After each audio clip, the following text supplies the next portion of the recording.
Ada kembali bersama kami di NTV Prime Dialog. Pemirsa, keluarga diplomat yang ditemukan tewas di kamar indekosnya berharap polisi melanjutkan penyelidikan kasus kematian Arya Daru Pangayunan. Kakak ipar Arya Daru, Meta Bagus, mengaku selama ini mengenal sang diplomat sebagai pribadi baik sehingga tidak mungkin memiliki rencana seperti yang disimpulkan polisi. Keluarga Arya Daru sedang berdiskusi soal kelanjutan kasus ini, termasuk pendampingan secara hukum. Mereka berharap keadilan bagi almarhum Arya Daru segera tercapai. Kami melihat pengamatan kami terhadap yang bersangkutan itu selama bertahun-tahun. Jadi cukup kami sampaikan bahwa kami meyakini almarhum tidak seperti itu. Nah, terkait dengan beban kerja, Mas, perlu kami sampaikan juga bahwa namanya orang bekerja itu kan pasti ada beban, gitu. Dan kan pasti ada juga berbagai macam halnya. Hanya saja sepemahaman dan sepengamatan kami terhadap Daru itu sampai sejauh ini tidak pernah menceritakan beban-beban berat yang ada, kurang lebih seperti itu.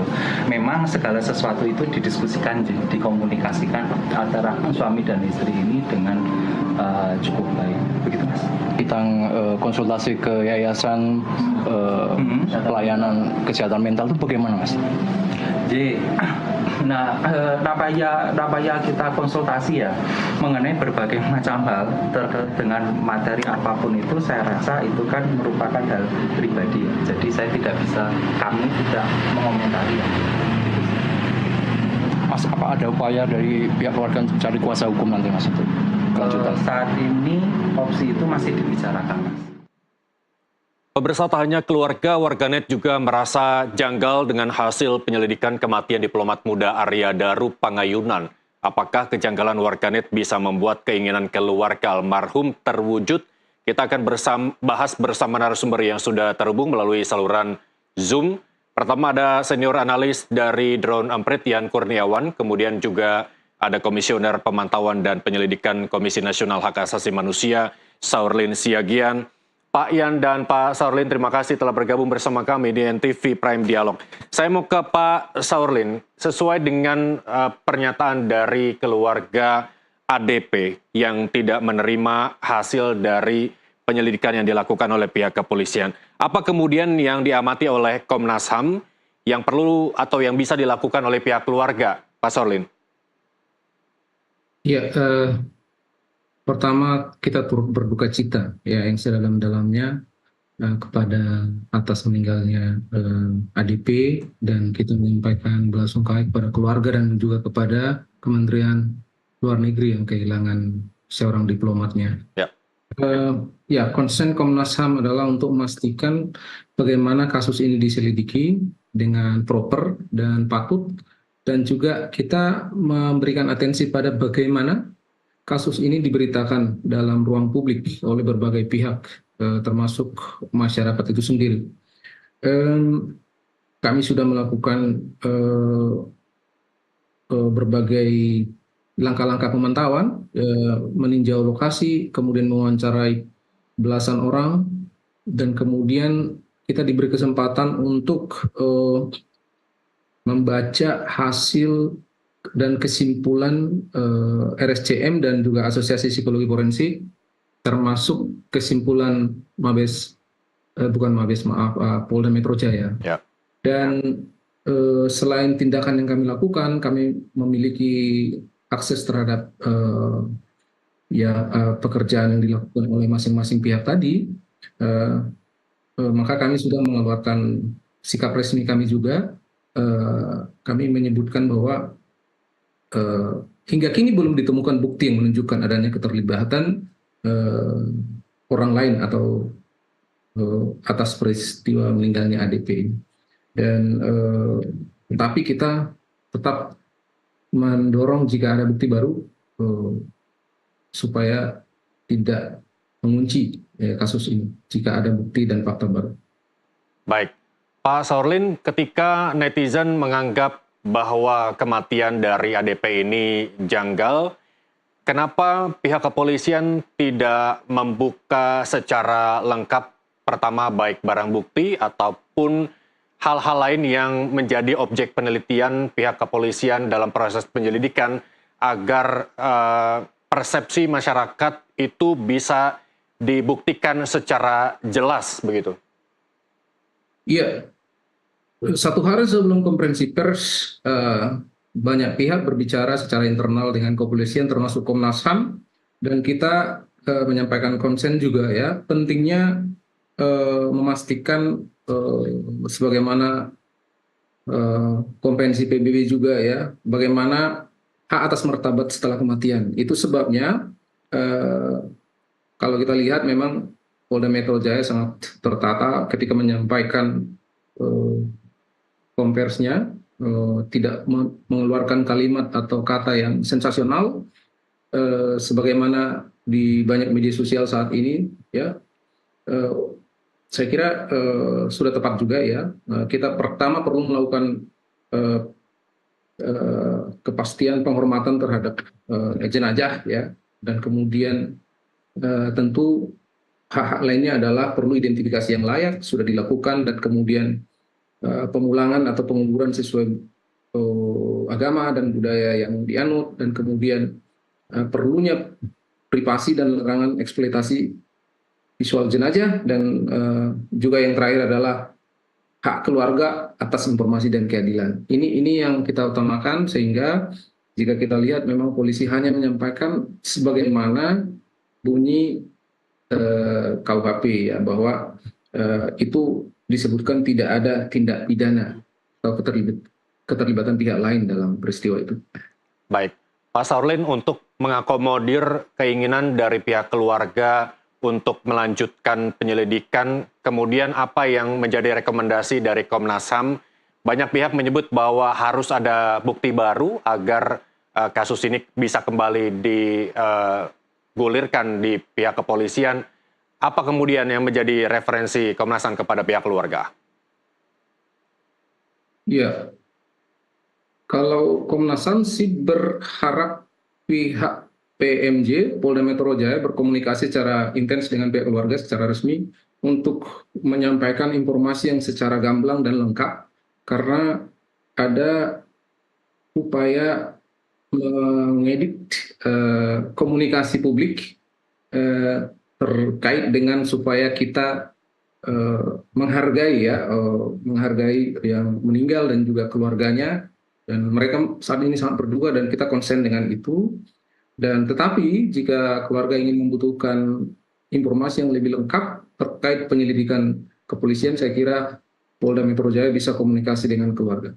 Baik, Pak Saurlin, dari video CCTV yang beredar sejak awal kasus ini bergulir, ada bola liar di media sosial terkait dengan perbincangan netizen yang menyebutkan bahwa ada dugaan ADP meninggal karena tindak pidana. Nah, untuk menjawab ataupun untuk meredakan tensi netizen di media sosial akibat anggapan yang tadinya sudah dijawab oleh pihak kepolisian untuk tidak kembali bergulir, apa yang kemudian bisa dijelaskan oleh pihak Komnas HAM?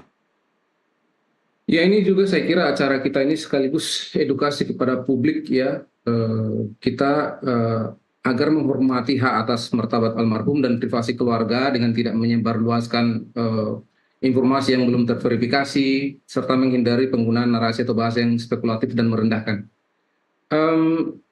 Jadi Komnas HAM juga menegaskan perlu penyebaran konten yang bersifat tidak sensasional dan tidak vulgar, supaya menghormati ya etika kemanusiaan dan juga tidak memperburuk situasi psikologis keluarga yang ditinggalkan, yang saat ini sedang berduka. Kita benar-benar concern dengan situasi keluarga yang berduka, jangan sampai mereka berduka dua kali karena tindakan-tindakan kita di media sosial.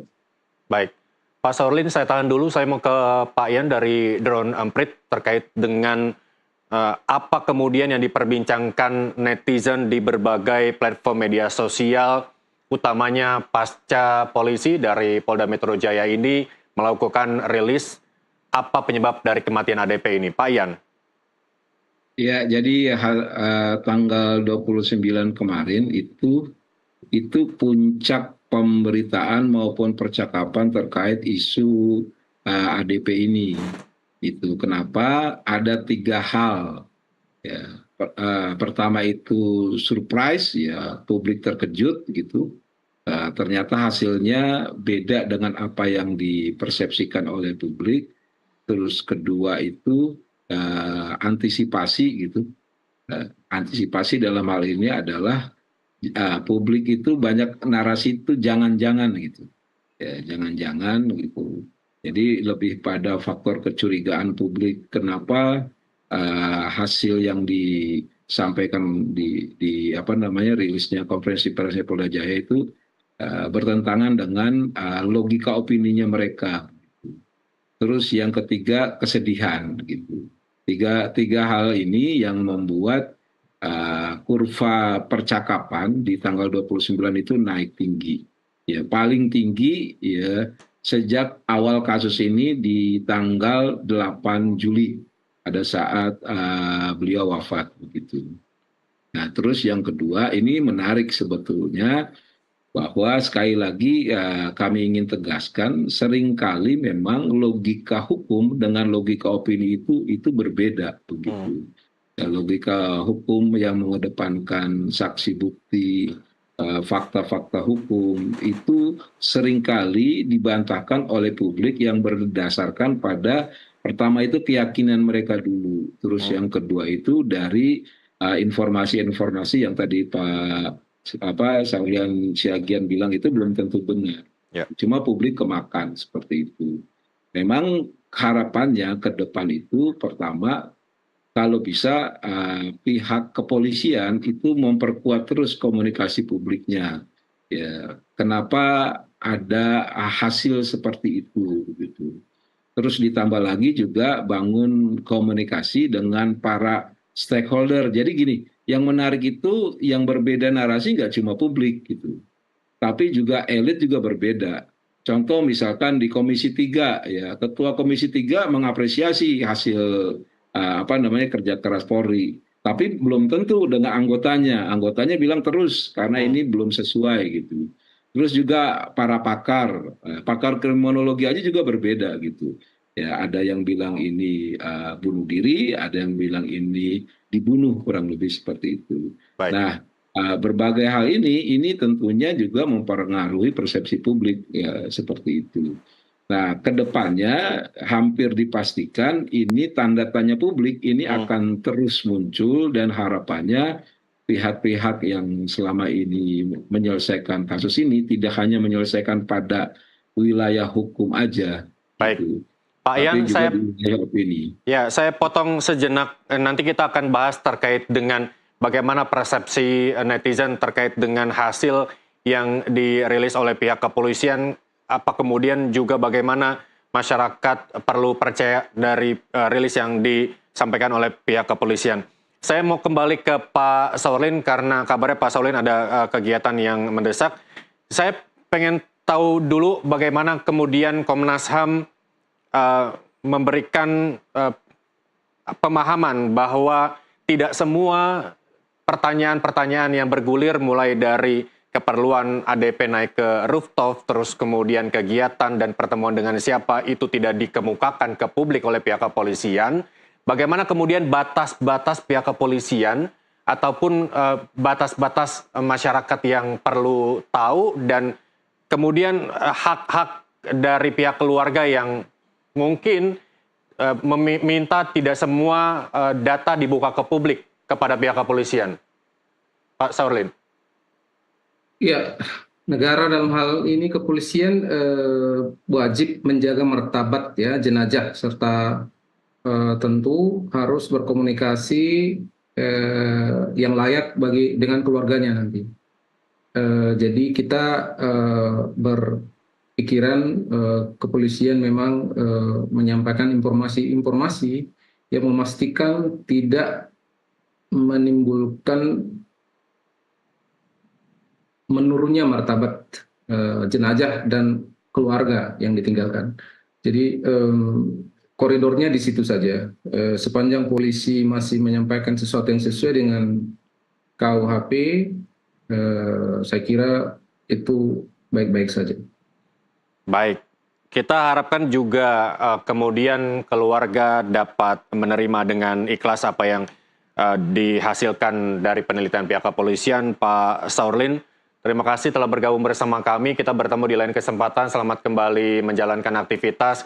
Kepada Pak Yan, kita tahan dulu karena kita masih akan kembali usai jeda. Pemirsa NTV Prime Dialog kembali sesaat lagi.